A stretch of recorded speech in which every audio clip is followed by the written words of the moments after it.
Estamos iniciando mais uma edição do TV Atende. Nosso convidado é o médico Nilo Davi Paro. E um problema que vem afetando muitas pessoas está ligado ao estômago. Esse é o assunto de hoje que nós vamos conversar. Doutor Nilinho, o estômago, o que leva a pessoa a ter um problema no estômago hoje? Tá. Vamos começar então tentando explicar um pouquinho o funcionamento. O estômago, na verdade, ele é um reservatório onde o alimento que nós comemos, ele é misturado com vários sucos ou vários líquidos da nossa digestão, e a partir dali no nosso intestino vai ser absorvido o que cada parte do intestino pode absorver de cada tipo de nutriente. O estômago ele faz isso a partir principalmente de a produção de um ácido, que é o ácido clorídrico, e esse ácido, essa produção desse ácido, ela também está relacionada com uma proteção que o estômago da gente tem, porque senão o próprio ácido do estômago vai ocasionar lesões no estômago. As principais causas de problema no estômago: tipo de alimentação, pessoas que dão muito espaço entre uma alimentação e outra, ou uma refeição e outra. Pessoas que ficam muito tempo de jejum, como a gente está falando, e certos tipos de alimento. Fritura, alimentos ácidos, alimentos condimentados, enlatados, refrigerante, café. Então, são certos tipos de alimentos que ocasionam que o teu estômago aumente a acidez dele para digeri-los e, ao mesmo tempo, vão também ocasionar problema em você. Geralmente, os sintomas do problema de estômago, ou o que a gente chama de dispepsia, vão desde a azia ou queimação, que é aquela dor em queimor, os sintomas de refluxo, que é aquela história de ficar regurgitando ou sentindo aquele azedo na boca, a própria dor no estômago, tá? E, em alguns casos, apenas a má digestão. Olha, doutor, eu tenho má digestão, eu como, eu fico empachado, tudo que eu como fica muito pesado. Então, geralmente, esses são os sintomas. Isso pode ir desde um erro alimentar, e você corrigir apenas a alimentação do paciente, a necessidade de medicação e a necessidade de investigação de outros problemas. Um outro problema muito comum que a gente tem, e que cada vez mais a gente ouve falar, é da tal da pedra na vesícula. A pedra na vesícula é um erro genético que faz com que a vesícula, que é um reservatório de bile que vem do teu fígado em comunicação com o teu estômago, comece a espessar aquela bile e comece a produzir um cálculo, ou um barro que vai se tornar um cálculo. Aquele cálculo, se ele for grande, ele não vai conseguir descer pelo canal, mas em alguns casos ele pode ser pequenininho, pode descer pelo canal e ocluir o seu canal que vem do seu fígado para o teu estômago. Isso ocasiona um problema sério, seríssimo, que é o que a gente chama de colangite, pode envolver o pâncreas, que é um órgão que tem atrás do estômago, e a tal da pancreatite, e pode se tornar um problema tão grave ao ponto de ser fatal. Cada vez mais a gente tem visto pacientes com pedra na vesícula. Doutor, será que isso é porque tem mais pedra na vesícula hoje? Em parte, sim.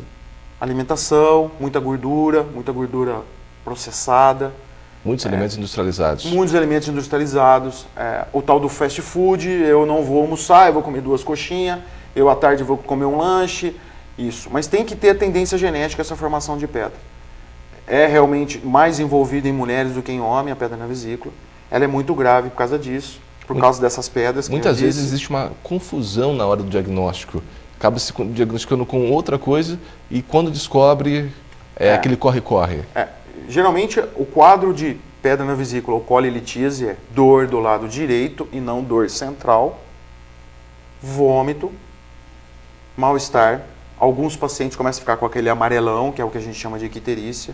Mas o grande diferencial é o seguinte: eu como qualquer coisa que tenha gordura. Tomo leite, como queijo, como fritura. Me dá esse tipo de sintoma e às vezes associado à dor de cabeça. A melhor forma hoje de se saber se tem isso ou não é o ultrassom abdominal. Talvez a maior incidência hoje de pedra, ou que a gente tenha descoberto, é porque na verdade o ultrassom se tornou um exame de mais fácil acesso. Tá? O importante é o quê? É que o médico ou quem esteja te avaliando, ele avalie não só a parte do teu estômago, avalie a sua alimentação, a pessoa faça uma auto-reflexão se ela está se alimentando bem ou não, e que ela faça alguns exames complementares para isso aí. Eu não quero dizer que todo mundo tem que sair fazendo ultrassom, não. Mas o profissional de saúde está lá para poder orientar em quem fazer. Se tiver esse tipo de dor. Exato. Mas o mais importante realmente é a alimentação.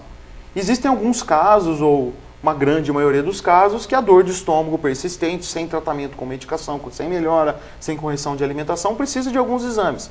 O exame mais direto que a gente faz, ou que o pessoal faz, é a tal da endoscopia. A endoscopia ela é importante para quê? Para que o endoscopista, o médico que está fazendo o exame, visualize como é que está dentro do seu estômago, se isso é só a gastrite ou se isso já se tornou uma ferida, que é a úlcera, que é como se fosse uma afta, mas é uma afta no teu estômago. E ele faça uma coleta do material para pesquisar uma bactéria.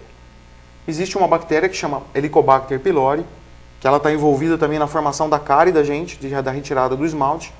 E ela, em alguns pacientes, por tendência genética, ela consegue descer para o teu estômago.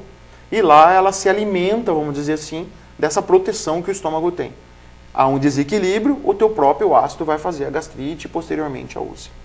Estudos japoneses e americanos chegaram à conclusão que 90% dos pacientes que têm câncer no estômago tinham anos atrás uma gastrite, uma úlcera, ocasionado por essa bactéria. Então, a prevenção hoje em dia do câncer de estômago é muito importante para você tratar disso aí. E realmente, se você tem dor de estômago, se você já tratou com remédio e a coisa não melhorou, a endoscopia é muito importante para isso. Hoje a gente percebe um crescimento de pessoas com problemas no estômago.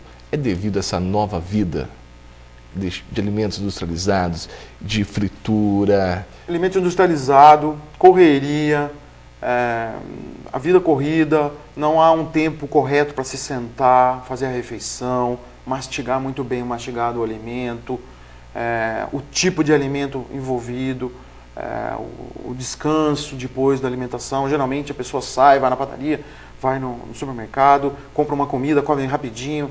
Então isso faz com que o teu estômago ele trabalhe de uma forma errada. E isso acaba ocasionando a grande maioria dos problemas. Tem uma idade que começa a aparecer esses problemas? Ou não? Hoje cada vez pessoas mais novas já estão com isso? A gente tem os idosos que têm muito envolvimento com problema de estômago por usar outras medicações associadas, problema de diabetes, pressão, coração, rim, infecção, e isso também desequilibra a tua proteção do estômago, e esses são uma faixa que a gente tem que se preocupar muito. Todo paciente que toma 3, 4 medicações por dia tem que também ter uma proteção, uma medicação para proteger o estômago. O que a gente vê agora, o que a gente tem visto muito, é que cada vez mais jovens têm tido isso. Adolescentes, algumas crianças. Eu não tenho experiência em tratar criança com problema de estômago, mas os pediatras têm tido casos cada vez maiores. E também pelo fato de alimentos muito processados e muito industrializados. Hoje é muito mais fácil você ir lá e comprar uma lata de palmito, uma lata de ervilha, seja lá o que for, e utilizar aquilo lá. Aquela história de o alimento natural, o alimento que vem da granja, o alimento que veio da horta. Isso, a vida moderna tem feito que a gente não utilize mais. Então, isso acontece muito. Tá certo, doutor. Eu agradeço a participação. Até uma próxima oportunidade. Muito obrigado. Conversamos hoje com o médico Dr. Nilo Davi Paro.